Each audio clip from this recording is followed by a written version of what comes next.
इसमें क्या लिखा है? ఏటపాలెం ఎస్టేట్ యజమానులుగా వ్యవహరిస్తున్న శ్రీ విజయ్ కుమార్ గారి భార్యను, వారి ఏకైక కుమారుడు లక్ష్మీపతి అను బిడ్డకు తల్లిని, గార్డియన్ను అయిన పొన్నమ్మ అను నేను ఈ ప్రకటన ద్వారా తెలియజేయడమేమనగా, నా భర్త శ్రీ విజయ్ కుమార్ గారు అనుభవిస్తూ వస్తున్న యావదాస్తి కీర్తిశేషులు మా మామగారైన శ్రీపతి గారి స్వాధ్యతం. వారు సదరు ఆస్తిని ఒక వీలునామా ద్వారా వారి కుమారుడైన నా భర్త విజయ్ కుమార్ గారికి వారి సంతతి కిందని చెందినట్లు ఉదహరించారు. కావున ఆ విల్లు ద్వారా పై ఆస్తులు నా కుమారుడు చిరంజీవి లక్ష్మీపతికి సగం వాటా ఉన్నది. సదరు ఆస్తిని నా భర్త విజయ్ కుమార్ గారు తన ఇష్ట ప్రకారం తానే యజమానిని చెప్పుకుంటూ తన స్వేచ్ఛా విహారాలకు, కులాసాలకు ఆస్తిని తాకట్టు పెట్టినట్లు నాకు తెలిసింది. ఇప్పుడు మిగిలి ఉన్న ఏటపాలెం ఎస్టేట్ ను తాకట్టు పెట్టబోతున్నట్లు కూడా తెలిసింది. ఆ ఏటపాలెం ఎస్టేట్ మీద నా కుమారుడైన లక్ష్మీపతికే సర్వహక్కులని, అది అతనికే సొంతమని ఇందు మూలమున తెలుపడమైనది. ఆ ఎస్టేట్ మీద ఎవరైనా ఎలాంటి అప్పిచ్చినా, తాకట్టు పెట్టుకున్నా సదరు నా కుమారుని గార్డియన్ గా నాచే జరపబడు సివిల్, క్రిమినల్ కేసులకు బాధ్యులు కాగలరు. ఇట్లు మైనర్ తరఫున గార్డియన్ పొన్నమ్మ. పొన్నమ్మ, ఎంతకు తెగించావా? All right. రెడ్డి గారు, అదంతా అబద్ధం. యాస్తంతా నాది. ఇందులో ఎవరికి ఏ విధమైన సంబంధం లేదు. మీరు చెప్తే ఎట్లాగండి ఆ నోటీస్? నా మాట నమ్మండి. ఏం లాభం లేదండి. ఇక మీకు పైసా కూడా ఇచ్చేది. ఒక్క మహేన్ టైం ఇస్తాం. బాకీ ఇచ్చారా? అచ్చా. లేకపోతే మీ ఆస్తి మొత్తం జప్తు చేస్తాం. ఫిర్ మాకి మాట అంటే ప్రయోజనం లేదు.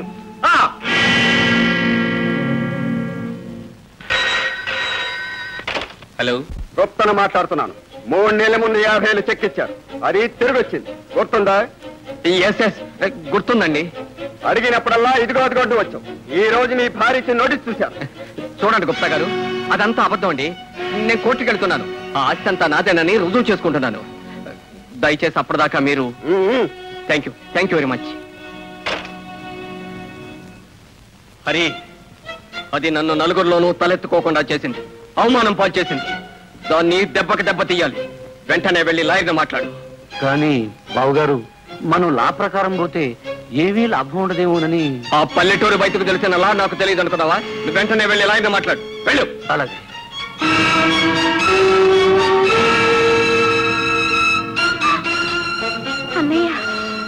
రాధా, నేను. ఏమిటిది?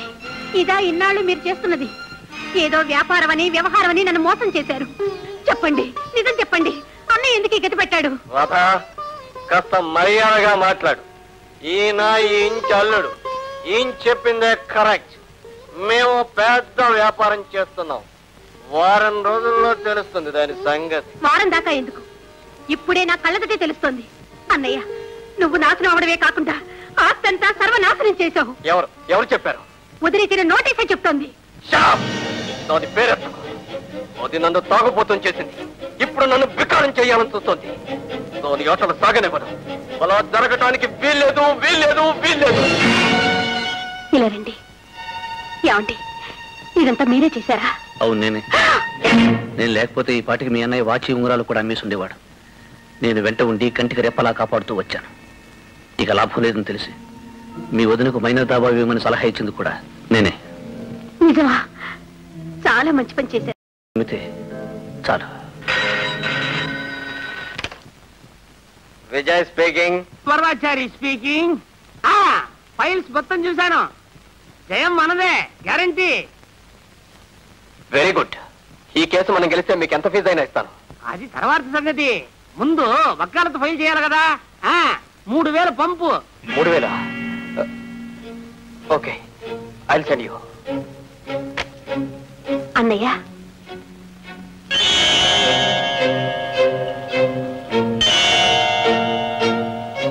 రాధా, ఈ నెక్లెస్ నువ్విచ్చింది అన్నయ్య. వదినకు నాకు ఒకే రోజున ఒకే రకమైన నెక్లెస్లు ఇచ్చావు, గుర్తుందా?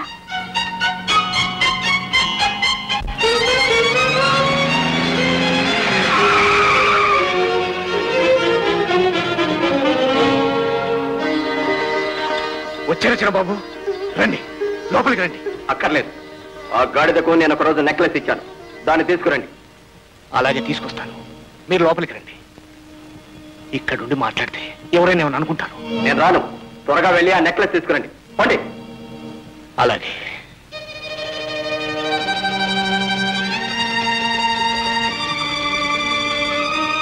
చెల్లెమ్మా, ఆయన వచ్చారమ్మా, కారులో ఉన్నారు. వచ్చారా? లోపలికి రామా. ఆగమ్మా, నేనేమో రమ్మన్నాను, కానీ ఆయన రానన్నాడు. ఆయనకు కావలసింది ఆయన నీకిచ్చిన నెక్లెసేనట. ఆయన నాకిచ్చింది నెక్లెస్ ఒక్కటే కాదు, ఈ బిడ్డను కూడా ఇచ్చారు. ఇప్పుడు నెక్లెస్ ఒక్కటే కావాలన్నారు. సరే, ఒక్కసారి వచ్చి బాబుని తప్పక చూసి వెళ్ళమని చెప్పన్నయ్య.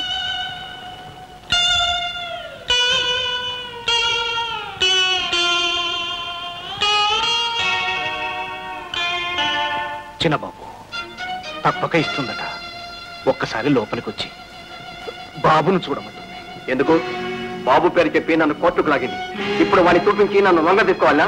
నేను వాడి మొహం చూడక్కర్లేదు. అలా అనకండి చిన్నబాబు. అమ్మాయి మీ చింతతో చితికిపోయింది. నేనా బాగున్నది? ఎలా ఉండేవాడిని, ఎలా అయిపోయాను? చివరకు వకీలు ఫీజు కూడా ఇచ్చుకోలేని స్థితికి వచ్చాను. కానీ ఆ నెక్లెస్ దాన్నే ఉంచుకోమనండి, దాన్నే ఊరేగమనండి.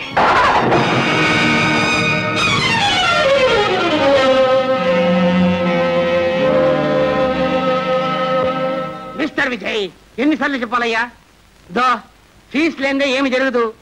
అవునయ్యా, నీతో పెద్ద గోళ. ఫోన్ పెట్టావయ్యా. పెట్టవా? సర్లే, నేనే పెట్టేస్తాను. తీసుకోండి. ఎవరమ్మా నువ్వు? వారి భార్యను. విజయ్ భార్యవా? ఈ డబ్బు ఎందుకు ఇస్తున్నట్టు? ఓహో, కేసు వదులుకోమనా? కాదు, వాదించమని. అటు అతని మీద కేసు వేశావు, ఇటు ఆయన తరపున వాదించమని డబ్బిస్తున్నావు. ఏంటమ్మా నీ ఉద్దేశం? ఆయన బిడ్డకు తల్లిగా కేసు వేశాను, ఆయనకు భార్యగా ఈ డబ్బిస్తున్నా. అమ్మా, వాది ప్రతివాది తరఫున వకీలకు డబ్బు ఇవ్వడం ఈ వరదాచారి లైఫ్ లో ఇదే మొదటిసారి. ఈ కాలంలో ఎటువంటి పతివ్రతలు ఉన్నారంటే నమ్మలేకున్నాను.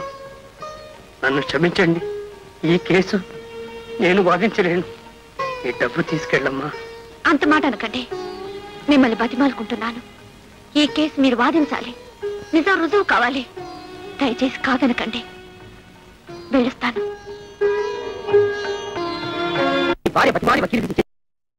పోయిందయ్యా. అటువంటి ఉత్తమరాడితో నీకెందుకయ్యా పేచి? ఏమైనా బాగుందా? మిస్టర్ వరదాచారి, ఎందుకయ్యా అరుస్తావు? నీ భార్య లాంటి మనిషి కోటికి ఒకరితే ఉంటుంది.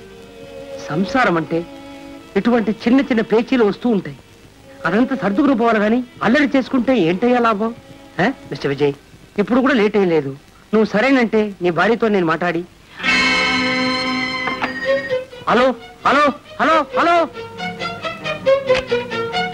పూర్ణ వరదాచారికి నా తరఫున ఫీజు ఇచ్చేసింది.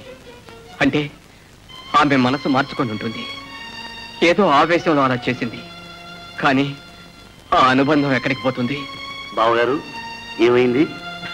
మనం కేసు విత్డ్రా చేసుకుంటే తప్పు చేసినట్లు అవుతుంది. బావగారు, మీరు ఫీజు కూడా ఇవ్వలేని స్థితిలో ఉన్నారని, ఆస్తంతా సర్వనాశనం చేశారని రుజువు చేసి తన కేసును బలపరుచుకోవడానికే ఈ పని చేసింది.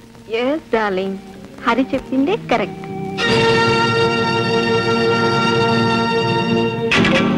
హరి, నువ్వు చెప్పిందే కరెక్ట్, 10% కరెక్ట్. మనం ఎలాగైనా ఈ కేసును నడిపించాలి, మనమే గెలవాలి. బావగారు, అందుకు చిన్న చిట్కా. ఏమిటది? పున్నమ్మ తన తరఫున వకీల్ని పెట్టుకోలేదు. ఎలాగైనా ఆమెను కోర్టుకు రాకుండా ఆపేశామా, ఎక్స్ పార్టీ డిగ్రీ ఖాయం. Very good. ఏం చేస్తావో ఎలా చేస్తావో నీ ఇష్టం. ప్రొసీడ్.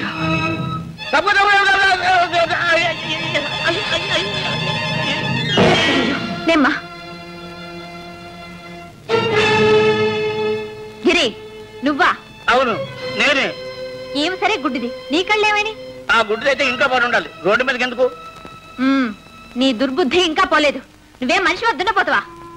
ఇదిగో, ఆవిడ కళ్ళు లేవు, నాకు బెల్ల లేదు, ఏం చేయమంటావు? చచ్చా, ఏం మనుషులో. ఆయననే లాభమమ్మా. గుడ్డిదాన్ని తోడు లేకుండా రావటం నాదే తప్పు. మీ ఇల్లు ఎక్కడుందమ్మా? అక్కడ ఆంజనేయ గుడి లేదు, అక్కడే. రా, తీసుకెళ్తా. వద్దులేమ్మా, నీకెందుకు శ్రమ. పర్వాలేదురా.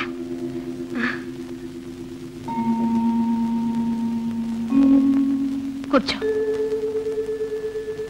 ఈ ఇంట్లో ఎవరు లేరా? నువ్వా? అవును, నేనే.